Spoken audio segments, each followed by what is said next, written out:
انا وانا صغير كنت معتقد ان لما واحد في التلفزيون بيقتل التاني بيقتل الممثل، الممثل ده بيموت ما بيصحاش تاني. تمام. كنت معتقد كده، متخيل كده. انت وانت صغيره كنت متخيله ايه؟ لما كبرتي لقيتي حاجات غلط خالص. تمام. ايه بقى؟ كنت برضه زي كده، كنت متخيله ايه؟ ان مثلا اللي بيموت برضه بحسب كده يعني. سمي حد على الموبايل عندك اسم غريب غير اسمه الحقيقي. موبايل؟ لا موبايل. اه مين بس؟ والله ابدا طبعا. لا عايز اجيبك على البش والبلد. طب بص هنتكلم عن موضوع الموبايل وبعد كده نتكلم عن البلد. قشطه. لا الموبايل ما اعرفش موبايل. انا واحد صاحبي مثلا كان بيعتقد ان ابوه وامه دول ناس خاطفينه، مش حاجه حقيقيه يعني.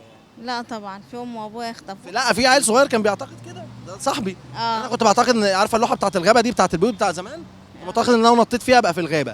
اه انت فاهمه؟ انت بقى بتعتقدي ايه؟ كنت معتقده ايه وانت صغيره لما كبرت لقيته مش حقيقي؟ لا لا ايه؟ يعني لا مش معقولة يعني. مش معقوله ايه؟ ان احنا نبقى قصدك يعني احنا الايام دي في غابة يعني وكده. لا حول ولا قوه الا بالله. انت مسجل ناس من صحابك باسماء غريبه واسماء مختلفه عن اسمائهم الحقيقيه؟ لا طبعا كنا نعرفه. مش اي حد. لا مش اي حد له الرقم بتاعي. كنت معتقد ان انا لو نطيت جوه الغابه دي هبقى في الغابه، بس خفت انط لحسن يكون في وحوش ياكلوني. اه انت بقى كنت معتقده ايه؟ مش عارفة بصراحة. مش عارفه كنت معتقده ايه؟ وانا مش فاكره لا مش فاكرة. ولا عارفه. مم.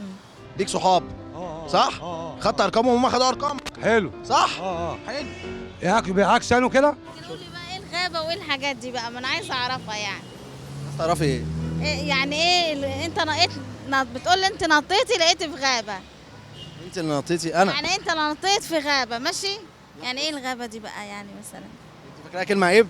لا مش عيب، لا مش. بصي لا ما انا هقول لك على عارفة. حاجه، هقول لك على حاجه. اتفضل. وانا صغير اه كنت معتقد اه عندنا لوحه في البيت اه على شكل غابه. عارفاها؟ ايوه عارفه اللوحه اللي كانت في البيوت بتاعت ايوه صورة يعني زي صورة كده. تمام. ايوه انا كنت معتقد ان لو نطيت فيها هبقى فيها بقى في الغابه ايوه ومع الوحوش، بس انا خفت انط فيها لحسن يكون في وحوش ياكلوني. ايوه انت بقى كنت معتقده ايه حاجه زي كده مثلا؟ لا ما اعتقد. انت دلوقتي لو عندك واحد صاحبك بتسميه على الموبايل اسم مختلف، مين بقى اللي مسميه اسم مختلف؟ والله يكون ما اعرفوش دلوقتي اسم. انت هتشليني. بجد والله. يعني انت مبسوطه وانت بتعملي فيها كده؟ مش مبسوطه؟ صنطه عشان انا مش عارفاه. مش عارفه ايه؟ ايه الصورة يعني ايه الغابة وايه الحاجات دي يعني. واحكيها تاني. انت لسه ما وصلتلكش المعلومه؟ انت بتتعبني من المصحف. انا معاك سيادتك اهوت، مش اي حد يديله الرقم بتاعي. ممكن يرخم عليا. قلبي قال ماله قلبك؟ ارحمني. هو ربنا بيرحم. اقول لك مثال تاني. انا كنت معتقد مثلا ان في التلفزيون لو واحد ممثل ضرب ممثل بالنار، فالممثل اللي بيموت ده مش بيصحى تاني. فكنت بستغرب ان انا بشوفه في مسلسل تاني او في فيلم تاني. انت بقى كنت معتقده ايه؟ تمثيل.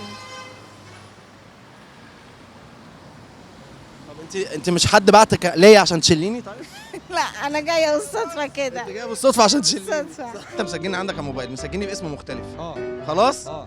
انت مسمي واحد صاحبك اسم مختلف على الموبايل. ثلاثي. لا باخد كل اسمي ثلاثي. كل واحد اسمه ثلاثي. هدوخ. طب هو ده صح، ما اديك اسم غلط. شكرا ليك. نعم. شنطه ايه؟ اعملي باي للكاميرا. ايه؟ اعملي باي للكاميرا. باي. للكاميرا. شكرا ليك. ما عرفتش اقول حاجه. ما عرفتيش تقولي حاجه؟ لا. طب خلاص. طب كانت ايه دي بقى؟ ايه؟ كانت ايه دي؟ قناه تانية الاسرائيليه. الاسرائيلي يعني؟ ايه؟ بتاعت اسرائيل؟ تمام. اه ماشي شكرا ليكي. العفو.